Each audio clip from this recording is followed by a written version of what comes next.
جب ایران فتح ہوا تو ایران کے بادشاہ کی دو بیٹیوں میں سے بی بی شہر بانو کا نکاح امام حسین علیہ السلام سے ہوا۔ شہر بانو کی ایک کنیز تھی جس کا نام شیریں تھا۔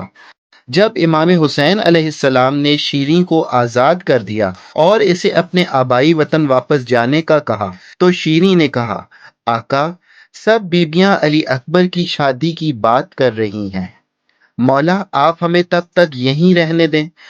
مولا امام حسین علیہ السلام نے زبان امامت سے فرمایا، شیریں، میں وقت کا امام تمہیں زبان دیتا ہوں کہ جب علی اکبر کی شادی ہوگی تو اس کی بارات ایک رات تمہارے گھر قیام کرے گی، اور یہ 27 محرم سن 61 ہجری کا دن ہوگا۔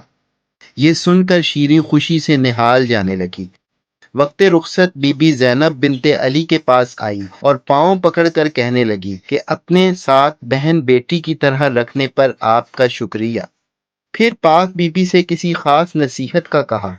جواب میں امام علی علیہ السلام کی بیٹی اور امام حسن مجتبی اور امام حسین علیہ السلام کی ہمشیرہ بی بی زینب سلام اللہ علیہا نے فرمایا، شیریں، جب بھی کہیں قیدی دیکھو تو ان کی جو بھی حاجت ہو وہ لازمی پوری کرنا۔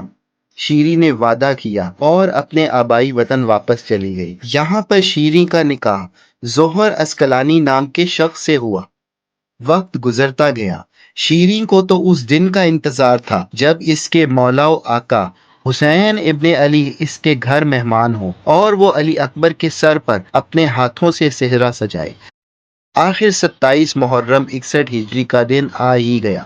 شیریں علی اکبر کی بارات کے لیے تمام انتظامات مکمل کر چکی تو اپنے خاوند کو شہر سے باہر ان کے استقبال کو بھیجا، لیکن شام کو اس کا شوہر پریشان حال واپس آیا اور کہنے لگا کہ علی اکبر کی بارات کا تو دور دور تک کوئی نشان نہیں، مگر بادشاہ یزید بن معاویہ کا لشکر ہے جو شام جا رہا ہے، اور ان کے ساتھ چند باغیوں کے سر اور ان باغیوں کے گھر کی عورتیں قیدی ہیں جو آج رات ہمارے محلے میں قیام کریں گے۔ پہلے تو شیریں کچھ پریشان ہوئی، مگر جب قیدی خواتین کا سنا تو بی بی زینب بنت علی کی نصیحت یاد آ گئی۔ قیدیوں کی حاجت پوری کرنے کا وعدہ یاد آیا تو اس نے رضامندی ظاہر کی۔ اس نے دیکھا چند بیویاں جن کے ہاتھ پسے پشت بندھے ہوئے ہیں، سروں پر چادریں نہیں ہیں، بالوں سے اپنا منہ چھپایا ہوا ہے اور خاک اور خون سے اپنے بالوں پر پردہ بنایا ہوا ہے۔ شیریں نے ان قیدیوں کے لیے کھانا اور پانی بھیجا، پھر کہنے لگی، اے بیبیوں، تمہاری کوئی بھی حاجت ہو تو بتاؤ۔ یہ بات سن کر آہستہ سے بی بی زینب نے کہا، اماں فضہ، اس سے کہو کہ ہمارے وارث مارے گئے ہیں اور ان سپاہیوں نے ہمیں ابھی تک کھل کر رونے نہیں دیا، بس اتنی اجازت دو کہ صحن میں کچھ دیر جی بھر کر اپنے گھر کے مردوں کو رو لیں، ان کا ماتم کر لیں۔ پہلے تو شیریں ہچکچائی کہ ابھی تھوڑی دیر تک تو مولا حسین اپنے بیٹے علی اکبر کی بارات لے کر آ جائیں گے، کیا سوچیں گے کہ شیریں نے رونا پیٹنا شروع کر رکھا ہے۔ پھر بی بی زینب کی وہ وصیت یاد آئی جو وقت رخصت کہی تھی، مجبور ہو کر کہنے لگی، ابھی میرے آقا کے بیٹے کی بارات یہاں آ جائے گی، ان کی آمد سے پہلے پہلے رو لو، مگر ان کے آنے سے پہلے یہ سب بند کر دینا۔ یہ کہہ کر ابھی پلٹی ہی تھی کہ ان قیدیوں نے آہ و بکا شروع کر دی۔ ایک بی بی نے کہا، ہائے عباس! شیریں نے جب یہ نام سنا تو واپس پلٹی اور کہا، یہ نام لینے کی اجازت نہیں دوں گی، کسی اور کا نام لو، یہ تو میرے آقا حسین کے بھائی کا نام ہے۔ دوسری بی بی کی آواز آئی، ہائے حسین! کسی کی آواز آئی، ہائے علی اکبر! شیریں تڑپ کر بولی، یہ سب تو میرے آقا کے گھر والوں کے نام ہیں، خدارا ان ناموں کو بلند کر کے مت روئیں۔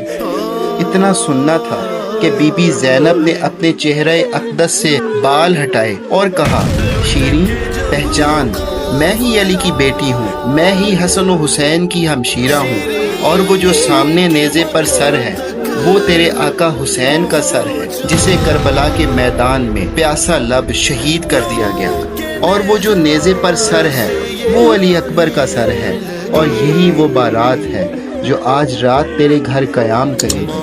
اسی بارات کا وعدہ تیرے مولا حسین نے کیا تھا۔ یہ سنتے ہی شیریں اپنا سر پیٹ لیتی ہے اور بیبیوں کی آہ و فغاں میں مزید ایک آواز کا اضافہ ہو جاتا ہے۔